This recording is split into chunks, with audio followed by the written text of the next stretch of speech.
All right, so in this video, let's talk about how do we design thumbnails for our videos.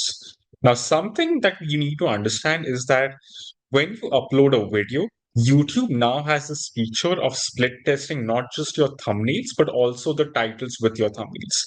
Here's what that means. So, as soon as this is something that you'll see when you upload a video on YouTube, you click on A/B testing, and then this is the result and the test that is showing. But something that you can do is along with, so you cannot just split test thumbnails, but you can also split test the titles that go along with the thumbnails. So you can have a different title and a different thumbnail, and you can also have three different options of that. So like you can test this with three different titles with three different thumbnails. So that's something that you need to understand. Now, how do we design this? Now, there's two ways to design thumbnails. Number one, you keep your own brand, and number two, you actually leverage other people's faces or big authority faces in your thumbnails. Here's what I mean by that. An option. So something that we did for Anik initially is, let's just go back. So when we launched, now these were all thumbnails designed by me, this one, so please don't judge. But when we were actually starting our YouTube channel, we didn't just use Anik's thumbnail. So like one of the tests that we did is we used Anik's thumbnail and we did like a really good title, but we also can use other people's faces, which are really, really famous. So what this does is it just increases the chances of someone clicking on that video. So if you're just starting out, right, and someone doesn't know you at all, then having a celebrity face on a thumbnail can increase your chances of click-through rates. Now, that is one way to do it. And then the other way to do it is also you can split test it with a title, a really cool title like this, and you can have your own face on it. So that's how we do it, right? Now, the way we do thumbnails is that there's a certain titles, and we have already gone through how we do SEO titles, but the thumbnail usually acts as a sub-headline to the title that we have over here. So it's just a basic hook that attracts people and then it stops people from scrolling any further.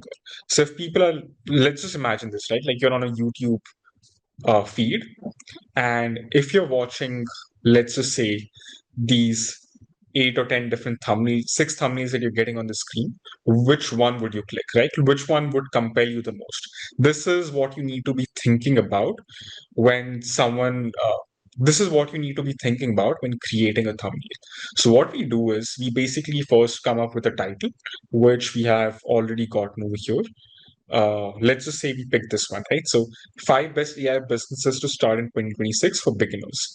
Now, what the thumbnail usually does most of the times is complements the title itself. And sometimes what it does is it just writes the best 4 or 5 words as hooks in the title. So this particular video, we are using 5 AI business ideas in 2026. Now, this is sort of the same thing that we are doing in the title. So this is not complementing in the title, but what we have here is 4 or 5 keywords that would really attract the audience, right? So this is one way of doing it. Then the other way of doing it is, for example, this one, Zapier versus N8N versus Make, which automation platform wins. So what we have done is we have the logos of uh, all three tools over here, and the text that we have here is which is the best, right? So these are two ways to do titles and thumbnails. So it just depends on what you're really doing, and it's just a matter of split testing everything. So how do we come up with these different ideas? Something that you need to do again is just going to the basics. You just type 5 best AI businesses to start before 2026 or something like that. And then you'll get a bunch of ideas from other creators, and you just need to pick some of the ideas that they have, and you just need to not copy it, but sort of take ideas from there and use your own branding, use your own thought process, and come up with a title and thumbnail which should work best for you.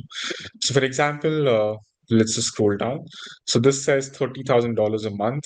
Again, not compliant, so we won't do it. $172 a day, not compliant, so you won't do it.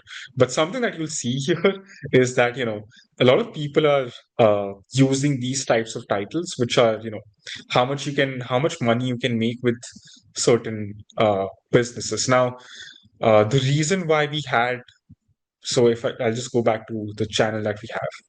So the reason why we don't have a complimentary title here, unlike this video, is because all the reference videos that I'm seeing that are performing really well basically have non-compliant titles in the thumbnails, right? So I'll just go here.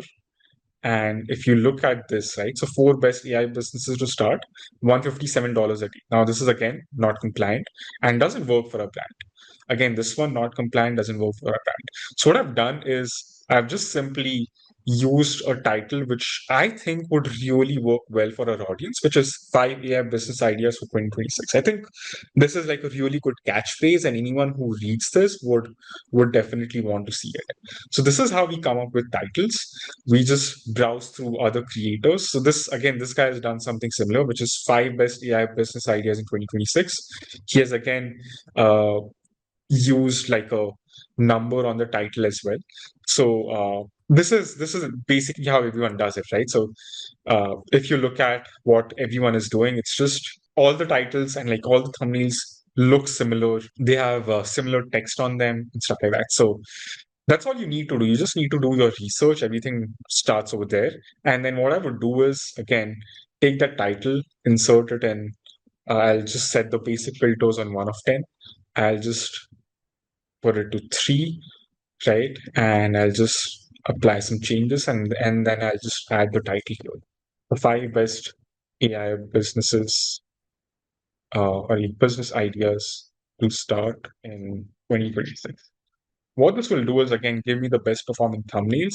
I'll just take some ideas from here, and then I'll just start creating my own thing. So the ideas that I'm getting from here is A, which are non-compliant, which is this, right, which we completely rejected. The other one is this AI business ideas 2025, best AI tools for small. So it's just long text. So what this shows, again, is that just having the same text on the thumbnail as in the title is like a really good thing, right? Like for this particular video, AI business ideas for 2025 is just really, really big. That's why we came up with the thumbnail that we came up with as well, which is 5 AI business ideas 2026, because this is something that's working in the market, right? So like 5 new business ideas, 5 best evergreen business ideas 2026. So yeah, so this is basically how you do it. Everything starts with research. There are different variations and things you can test, but everything depends on research and what you're seeing online and what works best for your brand.